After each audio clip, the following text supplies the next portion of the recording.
Hello, vaqueros. Welcome back to The Dead Speak. I'm your host, DJ Deadman. It's been a while. You'll find out why in a second. But today we're going to have a great show. We've got a lot to catch up on. We're going to talk about the Batman, which I had talked about before. We're going to talk about the Oscar drama that everyone has already heard of and talked about. But there's been a new update that I will give you all later. And, of course, we'll have more, so stay tuned if you're down for all that. But for now, let's start off with a little bit of music. First off, in honor of our assistant station manager, it is Iran, So Far Away from A Flock of Seagulls. Please enjoy. And we're back. Hello, guys. So, yeah. That was I Ran So Far Away from A Flock of Seagulls. If you're tuning in, welcome to The Dead Speak. As I was saying before our little music break there, this is our first show in a good while. I've been gone. I've been on a hiatus for a bit for some reasons. So first, it was funny because there was just so much going on. About 2 weeks ago, I had a spring break.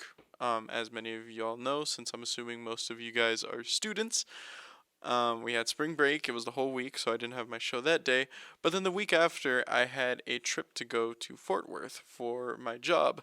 Some of you guys may not know, but I actually work here on the radio station, so I'm not only a volunteer DJ.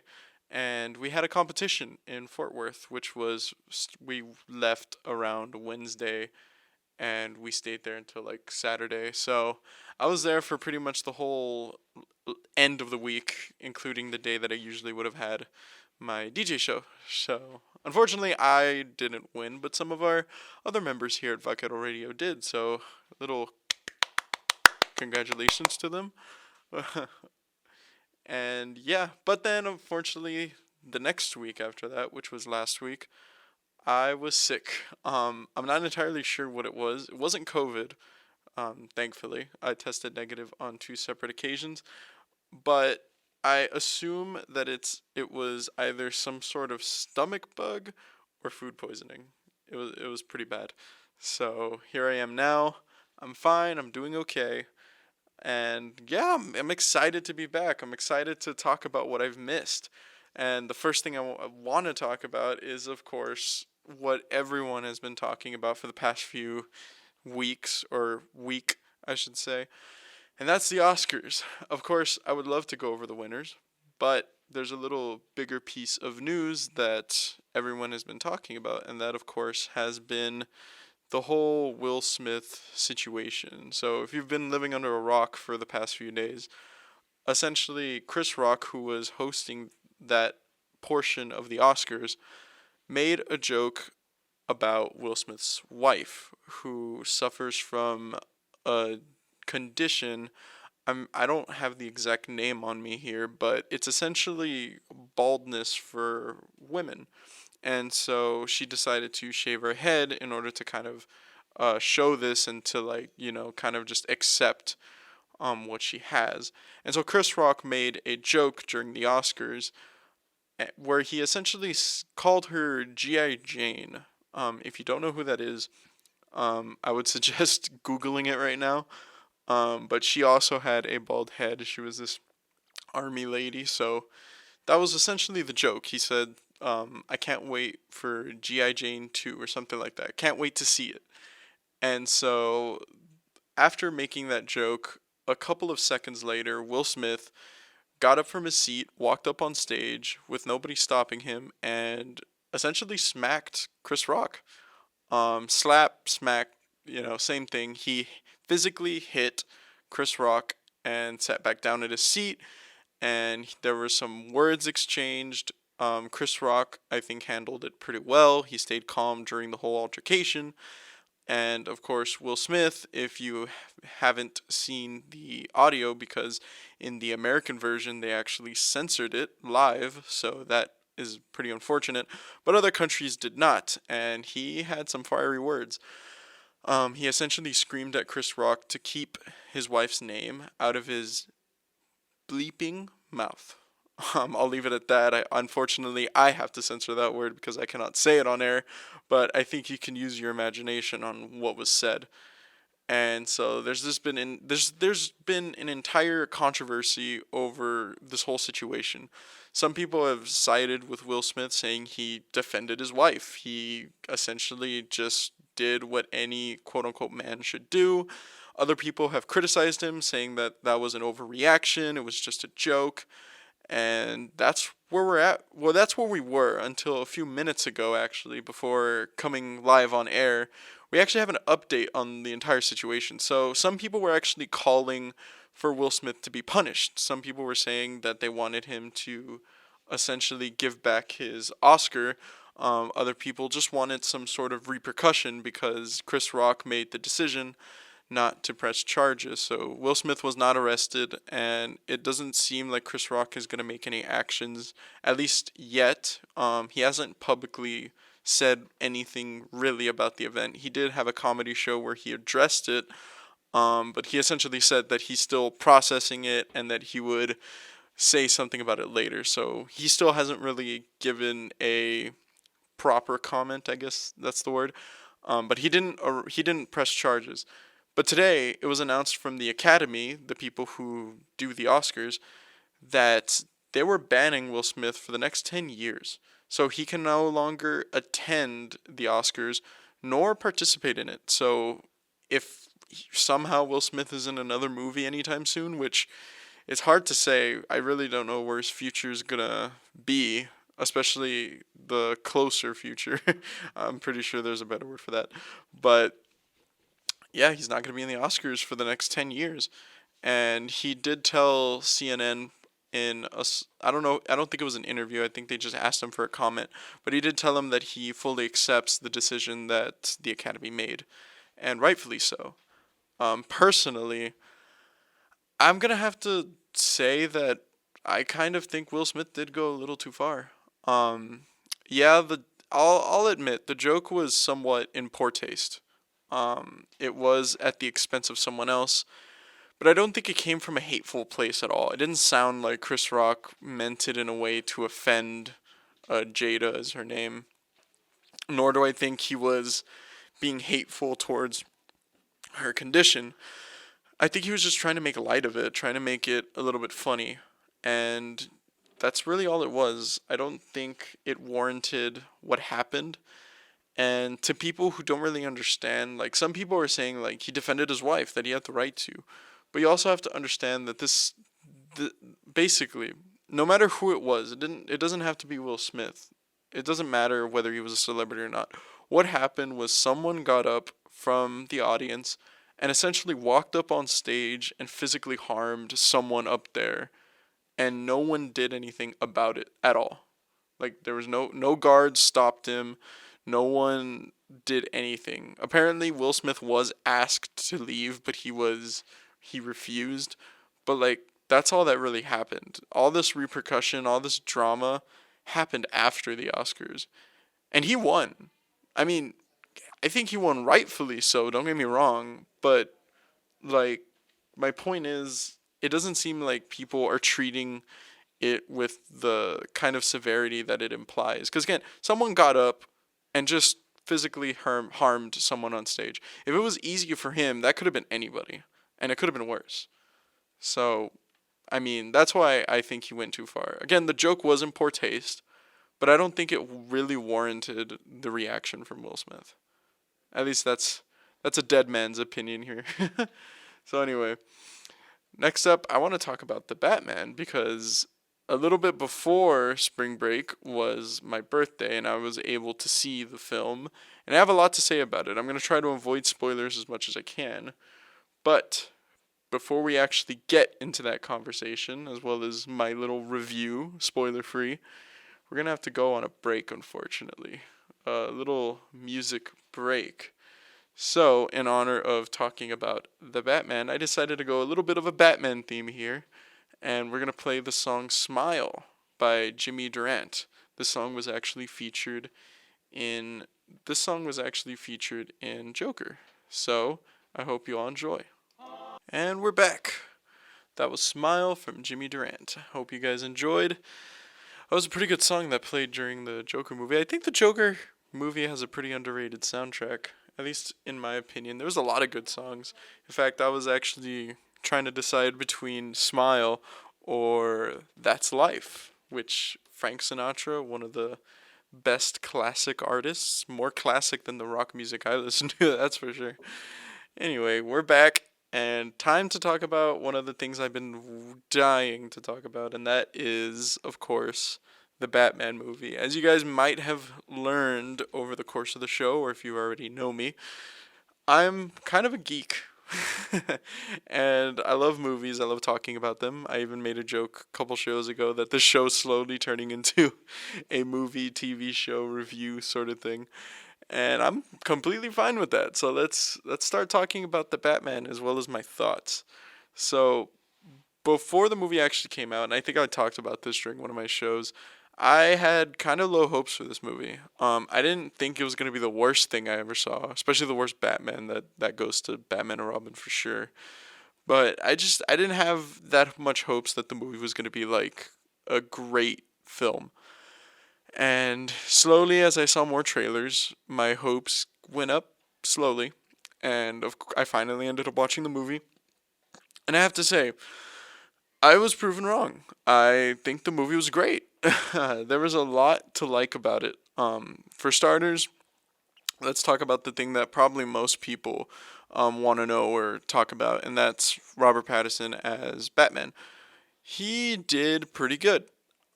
He had this sort of different vibe to him, a very unique one. Um, the writing for Bruce Wayne's character really kind of matched the vibe that he gives out, and the decision to kind of change Bruce Wayne's demeanor was pretty good. I know I said I would try not to spoil the movie. This is just a very minor spoiler. Like, it's not gonna like break your experience if you know this. But I mean, if you don't want to know this part, just skip this part or just cover your ears. But they kind of make Bruce Wayne a recluse. Like, he's so obsessed with his Batman identity that like he's not a billionaire playboy philanthropist like previous Bruce Waynes have been. He's just this recluse. The public thinks he stays in his mansion all day. He's no longer a philanthropist. He doesn't really like donate money or anything. He's just constantly Batman. There's even some parts during the day where he's doing some. He's not dressed as Batman, but he's like doing stuff for the Batman. And most of the movie, he is Batman. There's only like a handful of scenes where he's actually Bruce Wayne. I think there's only like 3 or 4. So he's very limited as Bruce Wayne, and he just stays Batman. And so, of course, the villain of this movie is the Riddler. And of course, everyone loves to talk about Batman villains. Ever since Heath Ledger's Joker, it's been hard to kind of recreate that villain or do a better one. And this Riddler, first of all, very unique take on Riddler also. The Riddler has always been this sort of campy villain that's like, "Hello, Batman, riddle me this." So this Riddler was very different. First of all, he was inspired by the Zodiac Killer. For those of you who may not know who that is, it's this serial killer who would obviously kill people, but he would leave these like ciphers, codes, and puzzles, basically taunting people and to figure out who he is. And the Riddler kind of does something similar, although he's not really taunting people for who he is. He's taunting people for his actions and why he's doing it. And it was a really interesting, like, villain. He was a very interesting villain. At the very end, it is kind of funny. I'm not gonna say why, but if you know, you know. Um, he kind of becomes somewhat lame, I would say, towards the end. But other than that, he was pretty good. I don't think he matches Heath Ledger or Joaquin Phoenix, but that's a separate conversation. I would say he's unique. He's his own. I would say he's probably. I would have to put him under Bane. Bane is probably my second favorite Batman movie villain. I would have to put Riddler in third, Bane second, and Heath Ledger Joker first. I wouldn't say Joaquin Phoenix is a Batman villain yet, cause like he's in his own universe, kind of doing his own thing. So that's why he's not in that list. If not, he would have definitely been second, and then Bane. But for now, Riddler's in my top three. Other than that, we had Catwoman. Catwoman was okay. She does play somewhat of a big role in the movie. She's pretty important to the story. The actress who played her, pretty good. Um, she didn't have too many standout moments, I would say, until the very end of the movie. The Penguin, oh my gosh, he doesn't do much, but every scene he's in is amazing. He like steals the show in a lot of them, I gotta say. Like I said, he doesn't do much. He's not like a big part in the plot, I would say, but he steals every scene, man. I love it. And of course, we have Commissioner Gordon, and he's good as always. I love Commissioner Gordon. I gotta say, he's probably my favorite comic book character who isn't a superhero. Probably second to like I would say J. Jonah Jameson just because of how ridiculous he is. He would be ranked two. But yeah, overall the Batman movie was pretty good. I wish I could give more details, but like I said, I don't want to come out with spoilers. I don't think I really do suggest watching the movie, so I wanna keep spoilers very minimum. But if I had to rank the movie 1 to 10, I would definitely give it I would give it a 9 or 8. It's pretty good. The biggest issue that I have with the movie is its length. I'm down for long movies. I have no problem with them. I've seen like the extended Lord of the Rings movies, which are like 3 to 4 hours. I've seen Endgame, which was 3 hours. Like I have no problems with long movies. But the issue with the Batman, I think, is it's unnecessarily long. There's a lot of things in the movie that like could have been cut. There's a lot of parts that just feel like it's bloating the movie, like the movie's bloated with stuff. And there's just a lot of it that could have been either cut down, completely removed, or something like that, because it just feels way too long. And that's probably my biggest gripe with the movie, um, which is why I would give it a 9 out of 10. Unfortunately, I don't really have a better way to segue, to be honest. And welcome back. I promise I'll find a better segue to say welcome back. Anyway, those were some of our promos for other wonderful DJs here at Vaquero Radio. I promise they're just as better as me. No, I'm kidding. We're all good. We all have our own niche. So I do suggest tuning in whenever you have time. They have great shows. They're great people, so make sure to check them out. So we're back, and you know that was Something in the Way by Nirvana. Nirvana is a pretty pretty cool band, I would say. They've got this weird aesthetic that I can't exactly describe. They're almost like punkish, but without being punkish. It's gotta like it's indie punk. It's like what I would describe them as. I don't hear them often, but I do love their MTV Unplugged. It's pretty great. They were the only ones to actually take an electric guitar, which technically breaks the rules of Unplugged, but hey, it's Nirvana, what can you say? But the reason I played the song, as I mentioned before, is we were talking about the Batman, and that's like the main theme of the soundtrack. And that got me thinking about movie soundtracks in general, and I feel like not a lot of people talk about it, but it's something we should talk about. So let's talk about it. Music is so important in a lot of different things, but movies especially. There's just so much going on in them that music can change a scene. Really, I think just as much as the actors and actresses in a scene could pretty much make or break it, I think the music adds so much depth to that. And my evidence for that is all these popular and iconic themes that we have, whether it's an original piece of music from an orchestra band or if it's just a song from an already made song. For example, Something in the Way, Smile that I played earlier for Joker. That Frank Sinatra song, what is it? That's Life for Joker. Like all these songs are already made. They were previously made before any of these movies came out. But they add so much depth to what the film is about and what the themes are, what the film is trying to tell you. Because at the end of the day, that's what a story is. A story is always trying to tell you something. And sometimes we all take different things from it. But the music helps with that. The music helps with the emotion of that. And that also applies for original songs. Like for example, Star Wars. Everyone recognizes that opening theme, regardless of whether you've seen the movie or not. You know what it means. Darth Vader's theme in Star Wars. Dun dun dun dun dun dun dun dun dun. Like everyone knows what that is.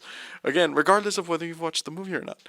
And the reason for its iconicness is it made these movies what they are. You know, it added so much depth. Like, could you imagine just for a second? Imagine your favorite fight scene in a movie. Take a second to do that. Close your eyes. Now imagine that scene with no music. It's kind of sad, isn't it? Think about that moment in your favorite romance movie where they finally get their first kiss or they finally like get together. Now imagine that song without the music. It's like in real life. The assistant station manager over here in the corner said it's just like real life. But it adds a lot to the movie. And like that's just something I love talking about. I totally wish I could make a music segment for this show because I could talk about music forever. Music is important to me and it's important to movies.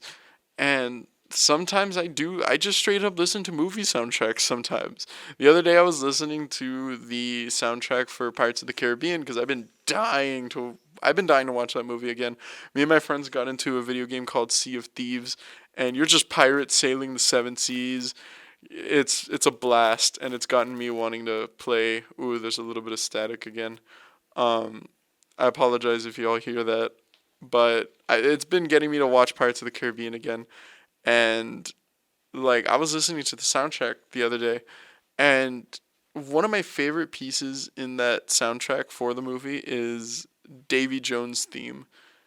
I don't know if you've all ever heard it, but it's the one that plays in his little music box. Dun, dun, dun, dun, dun, dun, dun, dun, dun. It's like for a villainous character, it's got this calm sadness to it, and at the same time, it builds up like the same notes are played, the same beats are played, but with lower notes, excuse me, in an organ instead of a little music box, and it changes the whole demeanor of the song. It goes from this calm, sad sort of vibe to all of a sudden becomes this menacing and powerful force. It represents Davy Jones' character so much because he's this supernatural, immortal creature that basically wants to take souls, and yet his theme starts off with this gentle music box with little ding ding ding. I don't know what to call those, and it gives a sad mood. Like deep inside, he's sad, and it's part of his backstory. If you look into that, or if you remember the movies, and I just love that the music itself can tell that story. Like, you don't even need to know his backstory yet. You just need to hear his song, and you already know that something's happened to him. You've already known that there was an event. There was one bad day, as Joker said in the famous comic, The Killing Joke. But you can tell he's had one bad day. He had that one event that changed his life just from the music, just from that one song. You already know that there's something deep down in him that made him who he was. And that's kind of why I love villain songs. Like, I know that's like a weird segue, but that's what we're going to talk about next segment because I love villain songs. They're always my favorite songs in really anything, like, to be completely honest with you. So, we'll get onto that. But first of all, we got to go to another music break. And welcome back. Yeah, I didn't think of anything better than that. I apologize for my lack of creativity. But we're here and we're down to the final segment. You know what that means. It's time for Dead Man's Corner. Even though this whole show is kind of Dead Man's Corner at this point, where I get to talk about any subject. And, well, as I mentioned in the previous segment, we're going to talk about one of my favorite kinds of songs in movies and TV shows, the villain song. Yeah, the villain songs are always my favorite part. And, I've always said this whenever I get into the conversation of movies, stories, whatever. It's, you've made a great villain when you get people to like them. And let me explain why. It's easy to make a likable hero. Everyone loves a hero. They stand for moral good. We see their perspective. We see them go through obstacles. We see them rise from their obstacles. But you know what? The villain is an obstacle. Who would root for the obstacle in the hero's way? Who would root for them? But that's where the likable villains come, and that's where the villain songs help out. The villain songs always helps you understand what's behind the mask, what's behind their intentions. Why are they evil? And yeah, and I have some examples. I went over Davy Jones's song, which doesn't have lyrics. There is a lyric version on YouTube that a fan made, which is great. I really do suggest listening to that if you like Davy Jones's theme. I'll pull it up right here. It's Davy Jones lyrics by Fialegia, Fialeja. It's a fan made, so it's not official, but it's still great overall, and it does still play onto what Davy Jones's role and backstory was in the movie and story. But anyway, that's not the only example I wanted to go over. One of my favorite villain songs is in the Hamilton play. It's from Aaron Burr, who is ironically my favorite character in the Hamilton play. And his villains, he has a couple of songs where he talks about his perspective a little bit, his sort of backstory. But the one I want to highlight for this segment is The Room Where It Happened. So let me give you all a little bit of context here. So the Hamilton play is based on historical events for the most part. And at this point in time, Hamilton has a financial plan to create the banks, the stock market, all that stuff, which would, and share debts between states, which doesn't seem like that big of a deal, but some states just didn't have the necessary money to pay their debt from the Revolutionary War. And some states did, like Virginia, the South, because they made a lot of money off farming through slavery and all that stuff.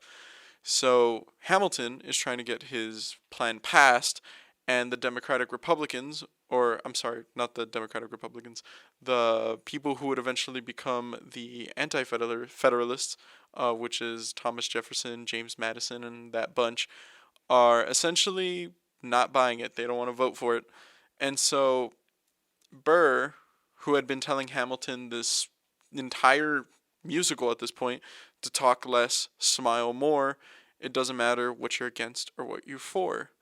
So basically, Hamilton decides to use his advice for this one time and essentially make a deal with Jefferson and Madison behind closed doors. Essentially what they did was they made a deal that the U.S. Capitol would be in the South, which is what James Madison and Thomas Jefferson wanted, and Hamilton would get the votes he needed to pass his financial plan. And so Aaron Burr, watching all of this go down, sings the song about corruption and how all this happened behind closed doors. No one had a say in it other than those who were inside that room.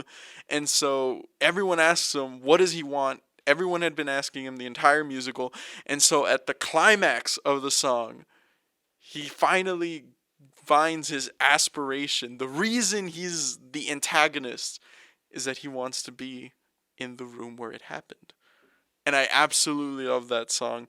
There are some other villain songs I like. They don't really. This next one that I'm going to talk about doesn't really play into the whole reasoning for being evil, but it still is groovy to listen to. And that's from The Princess and the Frog. You have I've Got Friends on the Other Side. I love I love that one. I've got friends on the other side. It's great. I love it. Um, Be Prepared. See, Disney has a lot of good villain songs. Be Prepared from Scar on Lion King. That's a pretty good one too, which they haven't done in a while. They haven't done any villain songs. And there's just Joker has a couple of villain songs in the movie.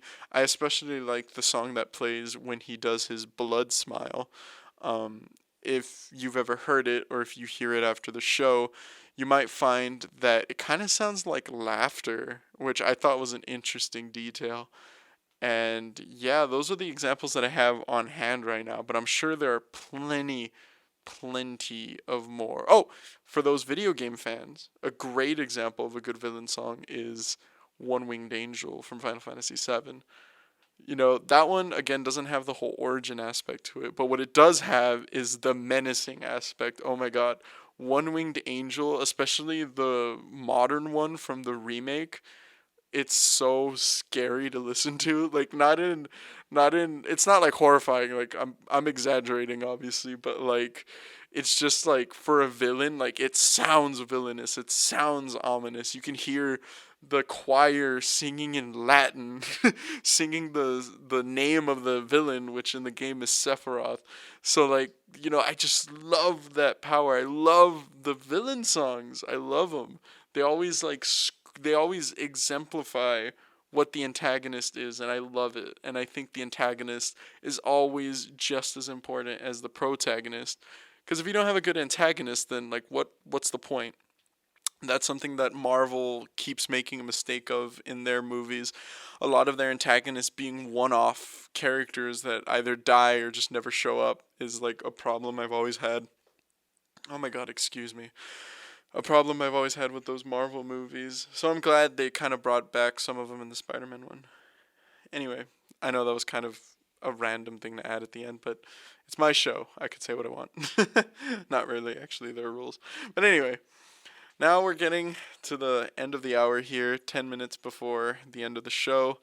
I want to thank you all for tuning in so much. I love you guys. I'm so happy every time I hear people listening and watching. I always feel happy when people talk about it afterwards.